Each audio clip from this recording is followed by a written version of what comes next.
Hello दोस्तों, नमस्कार। JEE classes met परिवार में मैं हेमंत कुमार आप सभी का हार्दिक स्वागत करता हूं। दोस्तों, अभी हम लोग पढ़ रहे हैं इलेक्ट्रिकल सर्किट्स में सबसे पहला जो चैप्टर है उसका नाम क्या है? Single phase AC series circuit. और इसके अंतर्गत हमने ऑलरेडी 2 लेक्चर कंप्लीट कर लिया है। उम्मीद करता हूं कि पिछले जो 2 लेक्चर्स हैं उनको ऑलरेडी आपने देख लिया होगा। अगर नहीं देखा है तो निश्चित रूप से पहले देख लीजिए, क्योंकि उनसे आगे कॉन्सेप्ट आज हम लोग पढ़ेंगे। आज की क्लास में हम लोग बहुत इंपॉर्टेंट टॉपिक पढ़ने वाले हैं। वो टॉपिक पढ़ने वाले हैं जो एग्जामिनेशन में आएंगे। ठीक है, तो देखिए आज का टॉपिक क्या, हमारा सबसे पहले टॉपिक है कि हम लोग देखेंगे कि कॉम्बिनेशन किस तरीके से हमारा सर्किट का निर्माण हो सकता है, यानी कि हमारे सर्किट यानी एसी सीरीज सर्किट किस प्रकार के हो सकते हैं। ठीक है, देखिए तो अगर हम बात करते हैं एसी सर्किट्स की, तो यहां पर मैं लिखता हूं आपको जो एसी सर्किट्स है वो कितने तरीके के हो सकते हैं। तो देखिए, हमें अभी जो भी मैं सर्किट्स लिखने वाला हूं वो हमारे सिलेबस में गिवन है, हमें पढ़ना ही है। बट मैं एक साथ सबका नाम लिख देता हूं ताकि आपको ये आइडिया लग जाए कि एक्चुअल में क्या क्या चीजें हमें पढ़नी है। ठीक है, देखिए सबसे पहली बात कि हमारा जो एलिमेंट्स हैं, जो हमारे इलेक्ट्रिकल एलिमेंट्स हैं, वो मुख्य रूप से 3 एलिमेंट्स हैं। और वो कौन कौन से एलिमेंट है? एक है आपके पास रेसिस्टेंस, एक है आपके पास इंडक्टर, इंडक्टर कॉइल, और एक है आपके पास capacitor. Total electrical engineering field में जो मुख्य रूप से 3 एलिमेंट हैं वो ये हैं, जिसे हम कहते हैं रेसिस्टेंस, इंडक्टर और रजिस्टर, इंडक्टर और कैपेसिटर, RLC। तो इन तीनों को मिला करके ही अकेले अकेले और इन तीनों को मिला करके जो भी बेस्ट, जो भी आपका पॉसिबल कॉम्बिनेशन होगा वो सर्किट बनेगा, और उसी सर्किट को हमें एनालाइज करना है, उसी सर्किट को हमें इस चैप्टर के अंदर पढ़ना है। तो सबसे पहला जो आपका सर्किट बनेगा वो बनेगा आपका purely resistive circuit, purely resistive circuit. इसका मतलब क्या हुआ कि एक ऐसा सर्किट जिसमें सिर्फ और सिर्फ रेसिस्टेंस ही हो, रेसिस्टेंस के अलावा अन्य दो जो एलिमेंट हैं इंडक्टर और कैपेसिटेंस का, उसका कोई भी डोमिनेंस नहीं हो, कोई भी इफेक्ट नहीं हो। तो ऐसे सर्किट जिसमें रेसिस्टेंस के अलावा किसी भी अन्य प्रकार के एलिमेंट का कोई डोमिनेंस नहीं है, कोई इफेक्ट नहीं है, कोई प्रभाव नहीं है, इसका मतलब क्या हुआ कि वो प्योरली रेसिस्टिव सर्किट है। ठीक है, तो अभी देखिए प्योरली रेसिस्टिव सर्किट में क्या होगा कि सिर्फ और सिर्फ एक आपका रेसिस्टेंस होगा और उसे हम लोग सप्लाई देंगे, बस। ये V equal to VM sine omega t आपका वोल्टेज सप्लाई मिलता है इसे, और इस सप्लाई की वजह से VM साइन ओमेगा थीटा लिखता हूं या ओमेगा टी लिख दीजिए, कोई बात नहीं, फर्क नहीं पड़ेगा इससे, ओमेगा टी। और इस सप्लाई वोल्टेज से यहां पर करंट फ्लो हो जाएगा जिसे हम I कहते हैं। ठीक है, ये है आपका R। दोस्तों इसे कहते हैं हम लोग प्योरली रेसिस्टिव सर्किट। ठीक है, तो इसी तरीके से हम लोग दूसरा क्या हो सकता है, प्योरली इंडक्टिव सर्किट। इसमें क्या होगा मेरे प्यारे बच्चों, इसमें एक ऐसा सर्किट होता है जिसमें R का और C का कोई इफेक्ट नहीं होता है, कोई डोमिनेंस नहीं होता है। सो ऐसा सर्किट जिसमें सिर्फ और सिर्फ इंडक्टर का ही इफेक्ट हो, इंडक्टर का ही डोमिनेंस हो, ऐसे सर्किट क्या कहलाते हैं? Purely inductive circuit. ठीक है, और इसको हम ड्रॉ कैसे करेंगे? ये आपका एक कॉइल होगा जिसे हम इंडक्टर कहते हैं बोलचाल की भाषा में आमतौर पर, और इसके साथ हम एक सप्लाई लगा देते हैं जो कि चूंकि हम लोग पढ़ रहे हैं एसी, तो ये आपका एसी वोल्टेज का क्या है, रिप्रेजेंटेशन है। और इसको हम लोग लिखते हैं V equal to VM sine omega t, जो कि मैं पहले बता चुका हूं कि इस तरीके से हम रिप्रेजेंट करते हैं। मैंने आपको तमाम चीजें बता रखी है पिछले 2 क्लासेज में कि किस तरीके से इसमें VM क्या है, V क्या है, ओमेगा टी क्या है। इसलिए मैंने कहा था कि अभी जो मैं पढ़ा रहा हूँ ना, हम आगे क्लास में इसका रिविजन, मतलब इसको यूज करेंगे। ये है आपका इंडक्टर। तो इस जैसे आपने वोल्टेज सप्लाई दिया तो यहाँ पर क्या है, करंट आ गया यहाँ पर, और ये करंट आपका फ्लो होना शुरू हो जाता है। तो इस सर्किट को एनालिसिस करेंगे, ये भी हमें पढ़ना है। तो ये आपका बन गया purely resistive circuit, purely inductive circuit. और तीसरा जो है आपका वो है आपका प्योरली कैपेसिटिव सर्किट।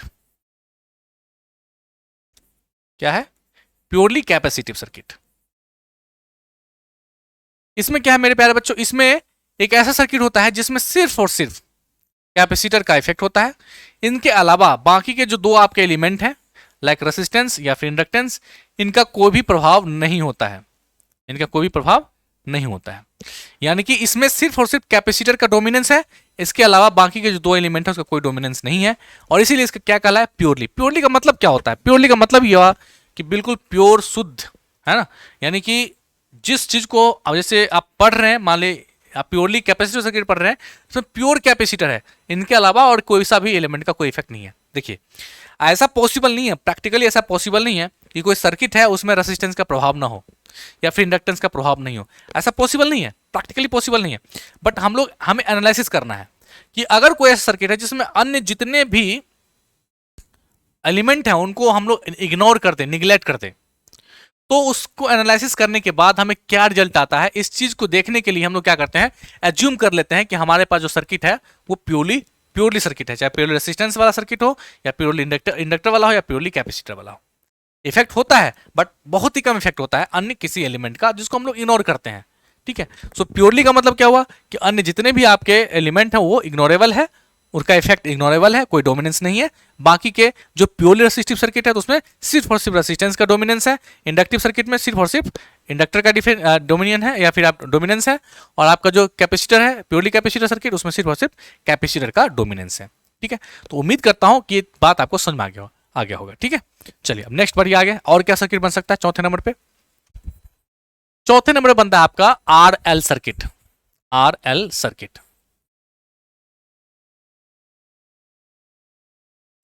इसमें क्या होगा कि एक ऐसा सर्किट होता है जिसमें आपके पास आर भी होता है और एल भी होता है। यानी कि अब की बार क्या किया आपने, दोनों साथ में यूज कर रहे हैं, हम लोग दोनों साथ में यूज कर रहे हैं। यानी कि एक ऐसा सर्किट है जिसमें डोमिनियन किसका है, आर का भी है और एल का भी। इस तरीके के जो सर्किट हो प्रैक्टिकली एग्जिस्ट करता है, इस तरीके का सर्किट प्रैक्टिकली एग्जिस्ट करता है, क्योंकि यहां पर कोई एक सी पर्टिकुलर नहीं है, आर भी है और एल भी है दोनों। ठीक है, नेक्स्ट क्या बन जाएगा आपका, आर सी सर्किट। यानी आर के साथ एल आ जाएगा और फिर आर के साथ सी आ जाएगा। इसमें क्या होगा, इसमें एक आपका रेसिस्टेंस होगा और एक आपका कैपेसिटर होगा। दोनों को हमने क्या किया है, देखिए ध्यान रखिएगा, हम लोग चैप्टर क्या पढ़ रहे हैं, series, single phase AC series circuit. तो यहां पर हम जो भी बात करेंगे ना सीरीज की बात करेंगे, हम लोग पैरेलल की बात नहीं करेंगे। पैरेलल नेक्स्ट चैप्टर में पढ़ना आपको, एसी पैरेलल सर्किट दूसरा चैप्टर है उसमें हम पढ़ेंगे। तो सिर्फ और सिर्फ अभी हम सीरीज की बात कर रहे हैं। ठीक है, तो ये आपका आर और ये आपका सी, इसको हमने सप्लाई जोड़ दिया, किसके साथ जोड़ दिया, voltage V equal to BM sin omega t के साथ। ठीक है, और ये आपका करंट I है। और क्या बन सकता है मेरे प्यारे बच्चों, और बन सकता है आपका नंबर 6 पे क्या बनेगा, LC circuit. LC circuit, LC circuit में क्या होगा, सिंपल सी बात है, एक तो आपका L होगा और एक आपका C होगा। दोनों को हम सप्लाई जोड़ देंगे, सप्लाई क्या जोड़ेंगे, V equal to BM sin omega t। और यहां पर इस वोल्टेज की वजह से करंट फ्लो होना शुरू हो जाएगा। ये L है ये C है। इत्तेफाक ऐसा है कि आपके सिलेबस में ये टॉपिक नहीं पढ़ना है, ध्यान रखेंगे, इसको आपको कवर नहीं करना है, चाहे किसी भी बुक से कवर नहीं, हम तो नहीं करा रहे हैं और आपको भी कवर नहीं करना है, क्योंकि एग्जामिनेशन में नहीं आएगा। और एग्जामिनेशन में इसलिए नहीं आएगा क्योंकि आपके सिलेबस में इसको हटा रखा है। ठीक है, चलिए नेक्स्ट क्या है, 7 और लास्ट जो कि बहुत इंपॉर्टेंट है आपका बनेगा RLC सर्किट। लास्ट में क्या हुआ, जो बेस्ट कॉम्बिनेशन है, हमने तीनों को कनेक्ट कर दिया एक साथ, तो इसमें क्या होगा, एक R भी होगा, एक L भी होगा और एक आपका C भी होगा। इन तीनों को हमने क्या किया, सीरीज में कनेक्ट कर दिया और सप्लाई के साथ जोड़ दिया। सप्लाई कौन सा जोड़ा, AC सप्लाई। AC सप्लाई का इक्वेशन क्या होता है, VM sin ओमेगा t। और यहां पर जो करंट है वो आपका इस सप्लाई की वजह से I फ्लो होना शुरू हो जाएगा। ये R, ये है L और ये है C। ठीक है, तो ये जो 7 आपके सर्किट्स हैं उन सारे 7 सर्किट में से ये LC सर्किट को छोड़ करके, यानी टोटल आपके कितने बचे, 6 सर्किट बचे। इन सारे 6 सर्किट को हमें पढ़ना है, हमें एनालाइज करना है इस चैप्टर में। ठीक है, तो चलिए बारी बारी से क्या करेंगे, हम लोग एक एक को पढ़ेंगे। तो सबसे पहले हेडिंग लिखेंगे आप लोग, सबसे पहले हेडिंग क्या लिखेंगे, सबसे पहले नंबर पे लिखेंगे आप लोग प्योरली रेसिस्टिव सर्किट। ध्यान से चीजों को समझेंगे, यहां से क्वेश्चन अब आएगा एग्जाम में, तो इसलिए आप उसको इग्नोर नहीं करेंगे, बहुत ही कंसंट्रेशन के साथ समझने की कोशिश करेंगे। ठीक है, प्योरली रेसिस्टिव सर्किट। तो जैसा कि नाम है, एक ऐसा सर्किट जो प्योरली रेसिस्टिव हो, यानी कि यहां पर सिर्फ और सिर्फ रेसिस्टेंस का डोमिनेंस होगा, सिर्फ और सिर्फ रेसिस्टेंस होंगे सर्किट में। तो सबसे पहले हम लोग क्या करते हैं, सर्किट डायग्राम बनाते हैं। और सर्किट डायग्राम क्या है, यहां पर पहले लिखिए, लैंग्वेज बना के लिखना पड़ेगा। और लैंग्वेज बना क्या लिखेंगे आप, देखिए, let let R is the pure, क्या ऐसे लिखिए आप, let resistance R is connected with supply voltage V is equal to Vm sin omega t.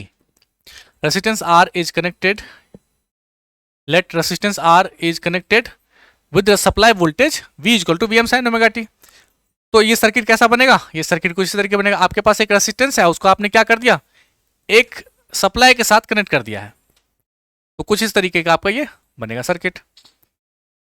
ठीक है, यहां V इक्वल टू क्या है, Vm sin ओमेगा t, ये लिख दिया मैंने यहां पर। ठीक है, अब ड्यू टू दिस ऐसे लिखेंगे, due to this supply voltage,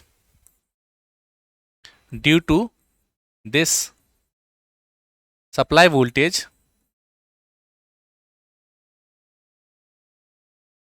current will flow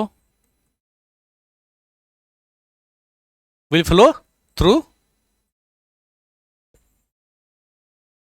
current will flow through the circuit। ठीक है, I ऐसे लिख दिए, current I will flow through this circuit, ऐसे लिख दीजिए, कोई दिक्कत नहीं है, यहां पे लीजिए I, current I will flow through this circuit, through the circuit, या द लिख दिया, दिस लिख दीजिए, कोई दिक्कत नहीं है। ठीक है, तो यहां पर करंट I फ्लो हो जाएगा। अब मुझे ये बताना है, मुझे ये देखना है कि ये जो आपका करंट I है, ये करंट I का जो फेज है वो इस साइन ओमेगा टी वाला जो फेज है उसके साथ, जो Vm साइन ओमेगा टी वाला जो फेज है उसके साथ कितना डिफरेंस है, ये आपका लैग करेगा, लीड करेगा, या सेम फेज में रहेगा, इन सब तमाम चीजों के बारे में हम लोग देखने वाले हैं एनालाइज करके। ठीक है, तो सबसे पहले मुझे बताइए कि आपके पास जो गिवन है V इक्वल टू क्या दे रखा है, Vm साइन ओमेगा टी। अब अगर मुझे I लिखना है तो I इक्वल टू क्या होता है मुझे बताइए, I इक्वल टू क्या होता है, V equal to B upon R, यही तो होता है। तो देखिए V क्या है, V आपके पास Vm साइन ओमेगा टी, और आपका नीचे में R है, नीचे में क्या है, R है। नहीं समझ में आया, वोल्टेज इक्वल टू क्या है, Vm साइन ओमेगा टी है, और करंट क्या होता है, V अपॉन आर होता है। तो इस V की वैल्यू कितनी है, देखिए V की वैल्यू कितनी है, Vm साइन ओमेगा टी, तो मैंने इस V के जगह पे क्या लिख दिया, ये वैल्यू लिख दिया, Vm साइन ओमेगा टी, और नीचे में R है। बात समझ में आ गई। अब मुझे क्या करना है, ये तो कोई क्वेश्चन नहीं है ना, इस तरह का कोई क्वेश्चन नहीं है, मुझे तो इस तरह का क्वेश्चन लिखना है। पर करंट में ये वोल्टेज क्या कर रहा है, यहां पर करंट के इक्वेशन में वोल्टेज क्या कर रहा है, तो मुझे इसको क्या करना है, इसको करंट में लिखना है। तो करंट में कैसे लेंगे मुझे बताइए, यहां पर क्या आता है, यहां पर आता है आपका, यहां पर आता है आपका मैक्सिमम करंट, तो मैक्सिमम करंट तो है नहीं, तो क्या करेंगे, तो करंट मैक्सिमम कब होगा, करंट विल मैक्सिमम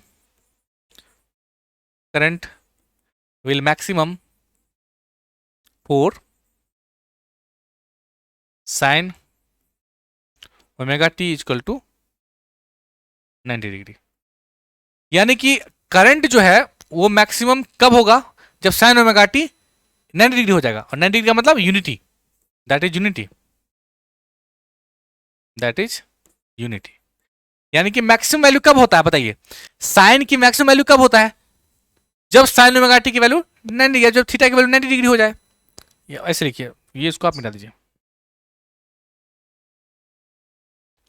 जब ओमेगा टी की वैल्यू 90 डिग्री हो जाएगा तो आपका क्या हो जाएगा, ये मैक्सिमम वैल्यू प्राप्त कर लेगा। क्यों, क्योंकि देखिए इसका वैल्यू अगर हम 1 कर देंगे, इसकी वैल्यू मैक्सिमम कितनी हो सकती है, इसकी वैल्यू मैक्सिमम कितनी हो सकती है बताइए, इसकी वैल्यू मैक्सिमम हो सकती है 1। सो अगर इसकी वैल्यू हम 1 कर दे तो आपका क्या हो जाएगा, ये आपका ये इक्वेशन आई एम बन जाएगा। ठीक है, तो देखिए यहां पर आई इक्वल टू क्या हो जाएगा, आई इक्वल टू हो जाएगा, ये वैल्यू 1 हो गया, तो ये क्या बचा आपका वी एम अपॉन आर। ध्यान दीजिएगा, फिर से एक बार मैं समझाने की कोशिश कर रहा हूं, ये आपका I equal to V M upon R sine omega t value है। मुझे ये मैक्सिमम वैल्यू चाहिए। भाई मैक्सिमम वैल्यू कैसे मिलेगा? मैक्सिमम वैल्यू तब मिलेगा जब ये साइन ओमेगा टी की वैल्यू मैक्सिमम मिल जाएगी हमें।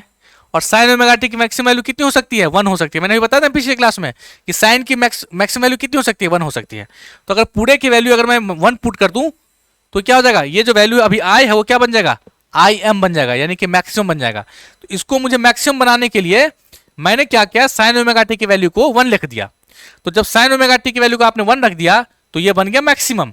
तो बचा क्या इधर? ये तो 1 हो गया, तो इधर क्या बचा? वी एम अपन आर बचा। तो बस ये लिख दिया मैंने।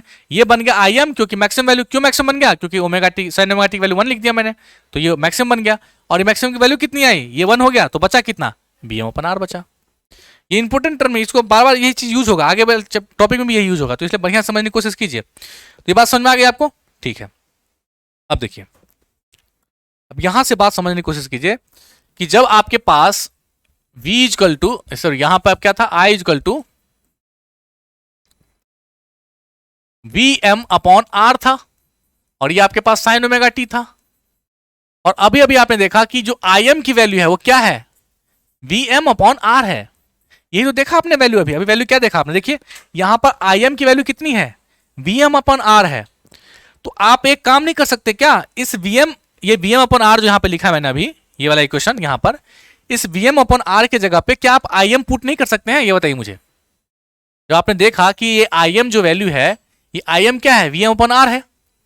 इस वी एम अपॉन आर की जगह पे हम ये आई एम पुट कर सकते हैं, निश्चित रूप से कर सकते हैं। तो आई इक्वल टू क्या हो जाएगा यहां पर? ये वी एम अपॉन आर की जगह पे आई एम लिख देंगे। इसको हम ऐसे लिखते हैं जनरली, आई एम साइन ओमेगा टी, बस। तो ये बन गया आपका करंट का इक्वेशन। क्या बन गया? करंट का इक्वेशन बन गया। तो यहां पर कोई दिक्कत नहीं, यहां तक कोई डिफरेंस, कोई मतलब कोई कंफ्यूजन नहीं है। चलिए अब मुझे ये बताइए कि वोल्टेज का इक्वेशन क्या था? अभी जो आप इससे पहले देखा था आपने, वोल्टेज का इक्वेशन क्या था? V M sine omega t. यही तो वोल्टेज का इक्वेशन था, यही वोल्टेज का इक्वेशन था।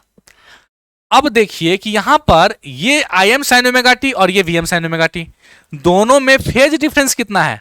अब देखिए आ गए ना काम, जो हमने पिछले क्लास में पढ़ा था उसकी जरूरत पड़ गई ना हमें। बताइए फेज डिफरेंस कितना है? तो फेज डिफरेंस अगर कैसे निकालते हैं हम लोग? फेज डिफरेंस हम निकालते हैं कि इसके फेज को देखते हैं और इसके फेज को देखते हैं, दोनों का तो फेज सेम है। जब दोनों का फेज सेम है तो मुझे बताइए कि phase difference phi equal to क्या आ जाएगा? Omega T minus omega t equal to 0। लो हो गया। सो फेज डिफरेंस यहां पर 0 आ गया। इसका मतलब क्या हुआ? इसका मतलब अगर आप फेजर डायग्राम ड्रॉ करेंगे, यहां पर फेजर डायग्राम ड्रॉ करने जा रहे हैं हम लोग। अगर आप फेजर डायग्राम को ड्रॉ करेंगे तो क्या होगा? मैंने कहा था कि फेजर डायग्राम जब भी हम ड्रॉ करेंगे तो एक को रेफरेंस लेंगे और रेफरेंस के अकॉर्डिंग हम दूसरे को ड्रॉ करेंगे। तो यहां पर कोई सा भी आप रेफरेंस ले सकते हैं, चाहे तो आप करंट रेफरेंस ले लें या चाहे तो वोल्टेज रेफरेंस ले लें, किसी एक को ले लीजिए। मान लिया हमने कि हमने वोल्टेज को रेफरेंस ले लिया। क्या मान लिया हमने? वोल्टेज को एज ए रेफरेंस मान लिया। तो ये है मान लीजिए वोल्टेज वी, इसको ध्यान रखिएगा, इसको हमने रेफरेंस माना है। तो सवाल यह है कि करंट कहां जाएगा फिर? तो करंट जो है, करंट और वोल्टेज दोनों सेम फेज में है, देख रहे हैं आप। चूंकि फेज डिफरेंस 0 है तो फेज डिफरेंस 0 होने की वजह से दोनों क्या होगा? इन सेम फेज होगा। क्या होगा? इन सेम फेज। यही तो होगा, दोनों सेम फेज में होगा। क्यों दोनों सेम फेज में होगा? क्योंकि दोनों के बीच का फेज डिफरेंस 0 है। तो अगर वोल्टेज यहां पे है तो करंट भी यहीं पे कहीं पे होगा। जब वोल्टेज यहीं पे है तो करंट भी यहीं पे होगा। क्यों होगा यहीं पे? क्योंकि दोनों के बीच का जो फेज डिफरेंस है वो 0 है। अब यहां पे देखिए दोनों सेम लाइन पर है, तब तो फेज डिफरेंस 0 होगा। तो यहां का जो फेज डिफरेंस है वो क्या है? 0 है। समझ में आई बात? क्योंकि दोनों सेम लाइन पर है, दोनों के बीच का एंगल कितना है? दोनों का फेज का, दोनों के बीच, दोनों जो आपके फेज है, दोनों करंट और वोल्टेज, उन दोनों के बीच का एंगल कितना है? 0 डिग्री है। 0 डिग्री है इसीलिए तो दोनों सेम फेज पर है, दोनों सेम एक दूसरे पर ओवरलैप कर रहा है। ये बात समझ में आ गई? सवाल आपके मन में यह आ सकता है कि सर एक चीज बताइए, जब आपने वोल्टेज को यहां तक खींच दिया है तो करंट को आपने पीछे क्यों छोड़ दिया? इसको भी यहां तक लाते हैं क्योंकि दोनों सेम फेज में था। ध्यान दीजिए, सेम फेज का मतलब है कि दोनों का एंगुलर डिस्प्लेसमेंट समान है, दोनों का एंगुलर डिस्प्लेसमेंट 0 है, इसीलिए यहां पर फेज सेम है। इसका मतलब यह नहीं है कि दोनों का मैग्नीट्यूड सेम है, दोनों का मैग्नीट्यूड कभी सेम हो ही नहीं सकता किसी भी केस में। क्यों? क्योंकि देखिए आपके पास जो वोल्टेज है ना, अगर वोल्टेज को आप डिवाइड करेंगे किसी चीज से तभी एक करंट बनेगा, और वो चीज क्या है जिससे डिवाइड करेंगे? वो रेसिस्टेंस है। सो अगर मान लीजिए वोल्टेज 100 है और रेसिस्टेंस आपका मान लीजिए 4 है, तो डिवाइड करेंगे तो क्या बन जाएगा? 25। तो ये 25 जो आया है करंट, वो इस 100 वोल्टेज से तो कम ही रहेगा ना हमेशा। बात समझ में आ रही होगी। अगर आप किसी भी चीज को डिवाइड करते हैं तो वो चीज छोटा होता है, हो जाता है। तो वोल्टेज मान लीजिए 100 है, 100 वोल्ट है, और आपके पास रेसिस्टेंस से आप डिवाइड कर रहे हैं, रेसिस्टेंस मान लिया हमने 4 ओम है, तो जब 100 को आप 4 से डिवाइड करेंगे तो क्या हो जाएगा? 25 हो जाएगा। और 25 हमेशा वोल्टेज 100 से कम ही होगा। तो चूंकि 100 से कम है इसलिए हमने करंट को यहीं पीछे छोड़ दिया। जो जितना लंबा है, वेक्टर की लेंथ जितनी ज्यादा है, उसका मैग्नीट्यूड भी उतना ज्यादा होगा, ध्यान रखेंगे। तो यहां पर जो वोल्टेज है उसका आप लेंथ देख रहे हैं ना, इसका लेंथ अधिक है कंपेयर टू करंट। तो हम ये कह सकते हैं कि जो करंट का मैग्नीट्यूड है वो कम है विद रिस्पेक्ट टू वोल्टेज, या फिर ऐसे कह सकते हैं कि वोल्टेज का जो मैग्नीट्यूड है वो अधिक है विद रिस्पेक्ट टू करंट। ठीक है, दैट्स वाई ये करंट जो है वो आपका पीछे है, लेकिन फेज दोनों का सेम है, इसलिए हम कह सकते हैं कि both are in same phase. Voltage and current both are in same phase. ठीक है, चलिए आगे। ये हमने फेजर डायग्राम ड्रॉ कर लिया। अब एक चीज और आपको देखिए, यहां पर जो आपने फेजर डायग्राम ड्रॉ कर लिया उसके बाद हम लोग क्या ड्रॉ करते हैं? Wave form.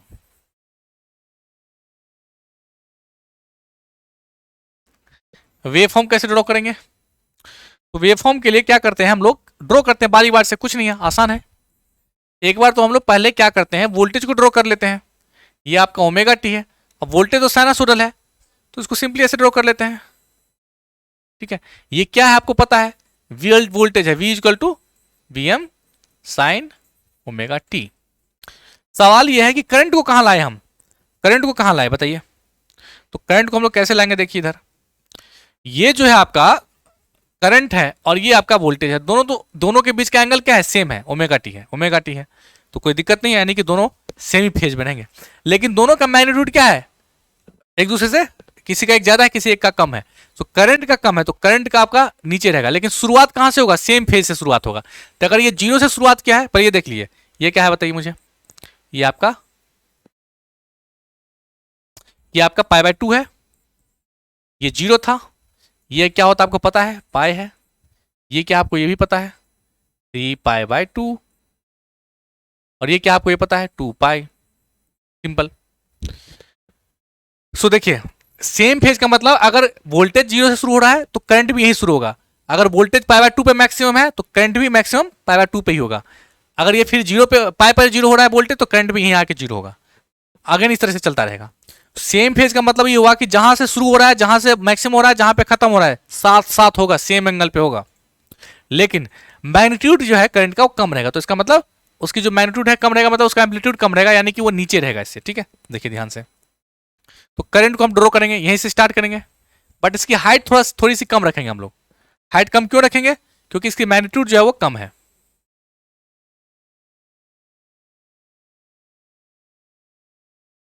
बात समझ में आई?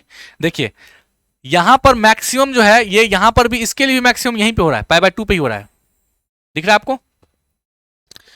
और जीरो, ये भी यहीं पे जीरो हो रहा है।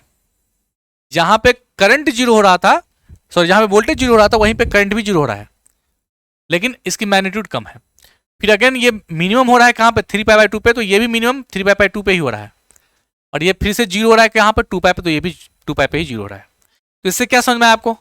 कि दोनों सेम फेज में है, यानी कि दोनों का फेज एंगल क्या है? 0 डिग्री है।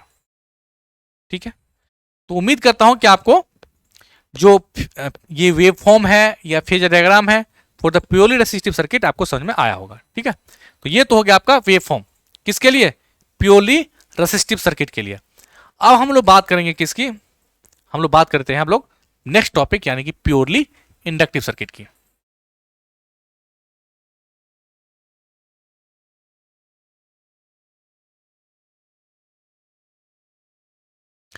नेक्स्ट टॉपिक क्या है? Purely inductive circuit.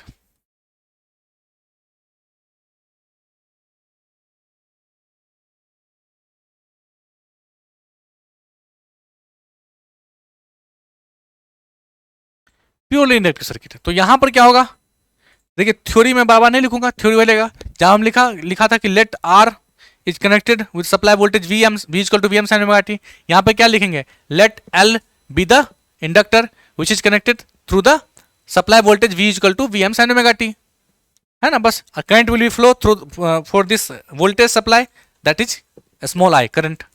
तो ये चीज आप बार बार मैंने लिखूंगा, आप क्या करें, लैंग्वेज सेम रहेगा, बस आपको जहां पर प्योरली रेसिस्टिव सर्किट है वहां पर आर, जहां पर प्योरली इंडक्टिव सर्किट है वहां पर एल, और जहां पर प्योरली कैपेसिटिव सर्किट है वहां पर सी। बस लैंग्वेज सेम रहना है और कुछ नहीं उसमें अंतर है, ठीक है। चलिए, तो सबसे पहले हम लोग क्या करेंगे, ड्रॉ करेंगे।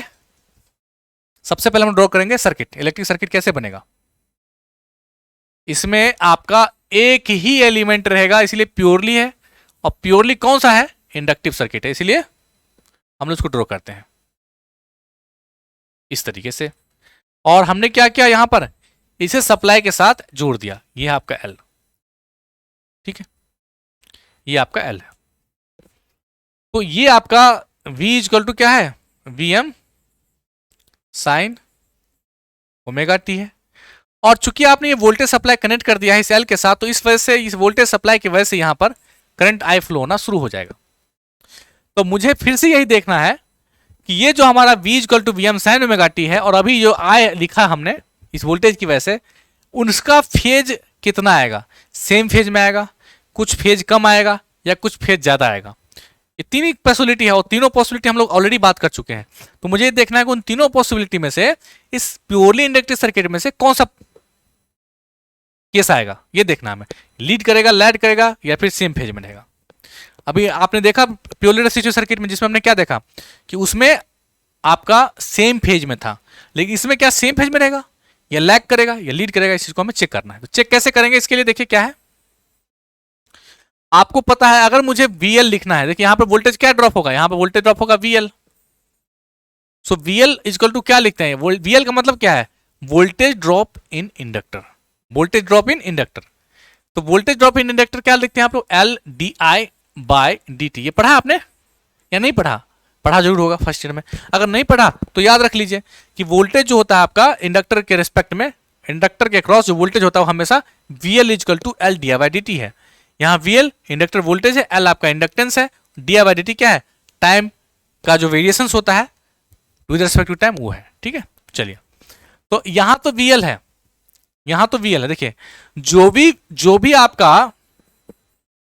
भी आपका वोल्टेज है ना, वो एक ही आपका एलिमेंट है, तो सारा का सारा वोल्टेज इसको दे देगा ना, जो भी वोल्टेज सप्लाई हो सारा का सारा वोल्टेज यानी कि VL बराबर किसके होगा, BM साइन ओमेगा टी होगा। तो कोई बात नहीं, मुझे क्या निकालना है, आई निकालना है। तो आई वाला टर्म को इधर लाइए, तो क्या हो जाएगा, डी आई इक्वल टू क्या हो जाएगा बताइए,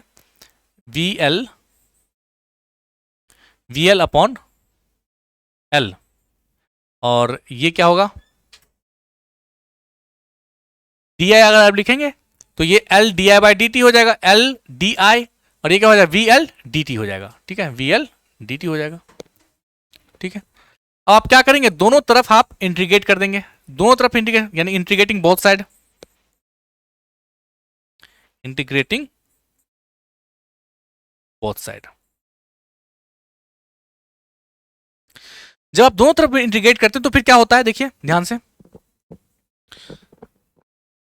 ये आपका डी आई है, ये आपका इंटीग्रेशन, देखिए VL अपॉन एल क्या है, ये VL अपॉन एल, ये आपका क्या कांस्टेंट है, तो आप इसको क्या कर लीजिए, बाहर कर लीजिए। लेकिन VL की जगह हम लोग क्या पुट कर सकते हैं, मैंने अभी बताया कि जो आपका इंडक्टर है, ये जो आपका सप्लाई वोल्टेज है, चूंकि एक ही एलिमेंट लगा हुआ है, तो सारा का सारा वोल्टेज इसमें ही ड्रॉप होगा। तो VL को हम क्या लिख सकते हैं, V लिख सकते हैं। तो ये क्या हो जाएगा, 1 अपॉन एल V dt लिख सकते हैं, या VL dt भी लिखें तब भी सही है। तो ये क्या हो जाएगा, देखिए 1 अपॉन एल, लेकिन V के जगह हम लोग क्या लिख सकते हैं, VM साइन ओमेगा टी, ये हो जाएगा VM साइन ओमेगा टी, ठीक है। और इंटू ये dt तो था ही ऑलरेडी, ये रहा dt। अब मुझे बताइए di का इंटीग्रेशन क्या होगा, di का इंटीग्रेशन i होता है, ये आपका 1 अपॉन एल, तो ठीक है, Vm को बाहर कर लीजिए क्योंकि कांस्टेंट है। लेकिन साइन ओमेगा टी का क्या होगा, साइन ओमेगा टी का इंटीग्रेशन क्या होगा dt के रिस्पेक्ट में, तो पहले तो साइन ओमेगा टी का इंटीग्रेशन होगा। साइन ओमेगा टी का इंटीग्रेशन क्या होता है बताइए, माइनस का कॉस ओमेगा टी, ठीक। और फिर से ओमेगा टी का, क्योंकि यहां पर ओमेगा टी भी तो है। ओमेगा टी का डिफरेंशिएशन क्या होगा डी टी के रिस्पेक्ट में, सॉरी इंटीग्रेशन क्या होगा, तो ओमेगा हो जाएगा 1/ओमेगा, तो ये हो जाएगा आपका ओमेगा एल। ठीक है, ये बात समझ में आ गई। देखिए ध्यान से समझ लीजिए फिर एक बार, जो साइन ओमेगा टी है उसका dt के रिस्पेक्ट हम लोग क्या कर रहे हैं, इंटीग्रेशन कर रहे हैं। तो dt के रिस्पेक्ट में साइन ओमेगा टी का इंटीग्रेशन तो माइनस कॉस ओमेगा टी हो गया। अब एक बार ओमेगा टी का dt के रिस्पेक्ट में करना पड़ेगा, t के रिस्पेक्ट में करना पड़ेगा। तो ओमेगा टी का t के रिस्पेक्ट में क्या होता है, 1/ओमेगा हो जाएगा। ठीक है, ये बात समझ लीजिएगा। चलिए आगे देखिए नेक्स्ट स्लाइड में हमने अभी क्या लिखा है यहाँ पर, I equal to V M upon omega L, और ये आपका क्या था, माइनस का कॉस ओमेगा टी, यही तो था। अब देखिए आप ध्यान से, ये जो हमें एक्चुअली में हमारे पास जो वोल्टेज की वैल्यू है वो क्या है, वोल्टेज की वैल्यू आपके पास है V M sine omega t. तो मुझे करंट की वैल्यू किस में चाहिए, साइन के टर्म में ही चाहिए, लेकिन यहां पे किस में आ रहा है, कॉस के टर्म में आ रहा है। तो अगर आपको चाहिए यहां पर वोल्टेज के अकॉर्डिंग चाहिए, करंट भी साइनसोइडल वे में चाहिए, साइनसोइडल शेप में चाहिए, बट आपके पास आ रहा है कॉस में, तो आप क्या करेंगे, इसको कन्वर्ट कर लेंगे। कन्वर्ट किस में करेंगे, साइन में। तो साइन में आपको पता नहीं क्या करते हैं हम लोग, अगर इसको आपको करना है तो ये आपका देखिए क्या हो जाएगा, V M upon omega L, और ये हो जाएगा आपका साइन ओमेगा टी माइनस π/2।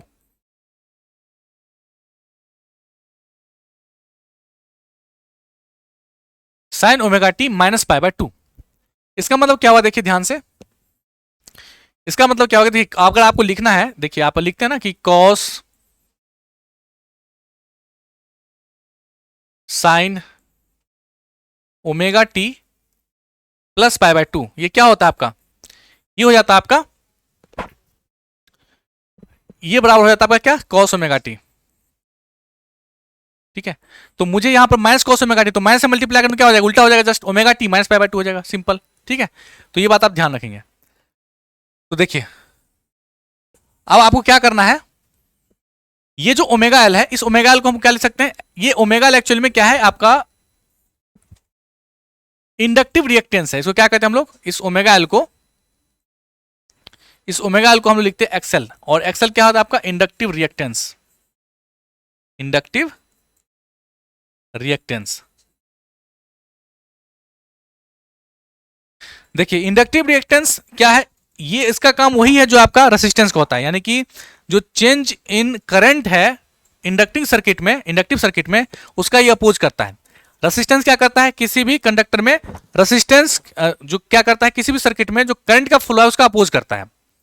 लेकिन आपका जो रिएक्टेंस है वो क्या करता है, चेंज इन करंट का अपोज करता है, कौन, आपका इंडक्टिव रिएक्टेंस करता है। तो इसका काम वही है जो रेसिस्टेंस का, इसीलिए आप ध्यान रखेंगे कि इंडक्टिव रिएक्टेंस का जो यूनिट है ना, वो यूनिट क्या होता है इसका, ऐसा यूनिट ओम होता है, ऐसा यूनिट क्या होता है इसका, ओम होता है। ठीक है, इस बात का ध्यान रखें। तो आप यहां पर देखिए क्या लिख सकते हैं, आई इक्वल टू क्या लिख सकते हैं, वी एम अपॉन इस ओमेगा एल को हम लोग क्या लिख सकते हैं, एक्सएल लिख सकते हैं, और ये आपका बाकी का ये साइन ओमेगा, साइन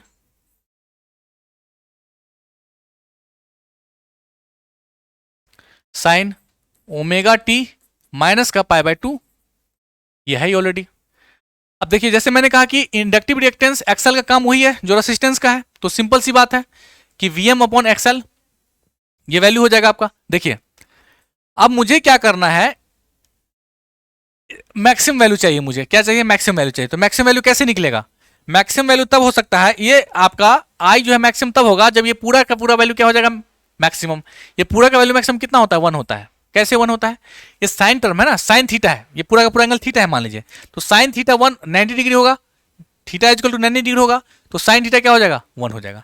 सो अगर किसी भी हाल में अगर हम ये क्या करें, इस पूरे टर्म को क्या करें, साइन टर्म को क्या करें, हम मैक्सिमम कर दें, तो करंट की वैल्यू क्या हो जाएगा, मैक्सिमम हो जाएगा। सो अगर आपको क्या करना है, इफ द साइन, नहीं, for getting maximum value of current, for getting for getting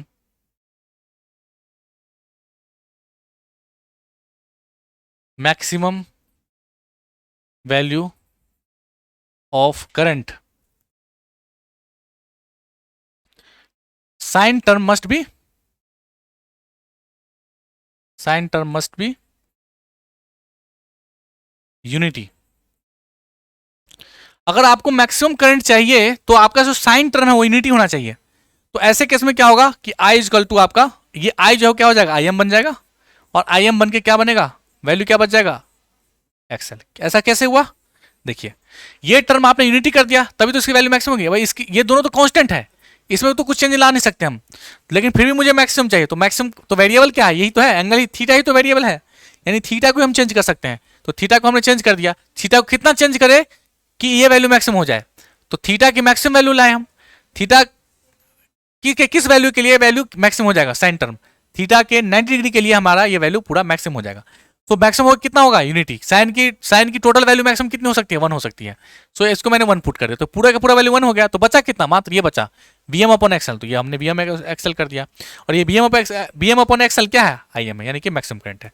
तो अब देखिए क्या है हमारे पास, तो अब हमारे पास ये था इक्वेशन I इजकल टू यहां पर Vm upon XL sign omega T minus का पाई बाय 2। तो आप देखिए I इजकल टू क्या हो जाएगा, ये Vm अपॉन एक्सएल को क्या लिख सकते हैं, मैंने अभी अभी बताया आपको, Vm को हम लोग लिख सकते हैं Im, और ये आपका होगा साइन ओमेगा टी माइनस का पाई बाय 2। ठीक है, तो चलिए आज की क्लास हम लोग यहीं तक करते हैं, और इसके बाद जो हमारा फेजर डायग्राम है उस फेजर डायग्राम को हम लोग अभी ड्रॉ करेंगे, वेव फॉर्म भी ड्रॉ करेंगे, लेकिन वो नेक्स्ट क्लास में करेंगे। ठीक है, आज की क्लास को हम लोग क्या करते हैं, यहीं पर एंड करते हैं, मिलते हैं नए क्लास में इससे आगे की कहानी को लेकर के। तब तक के लिए नमस्कार, जय हिंद, जय भारत।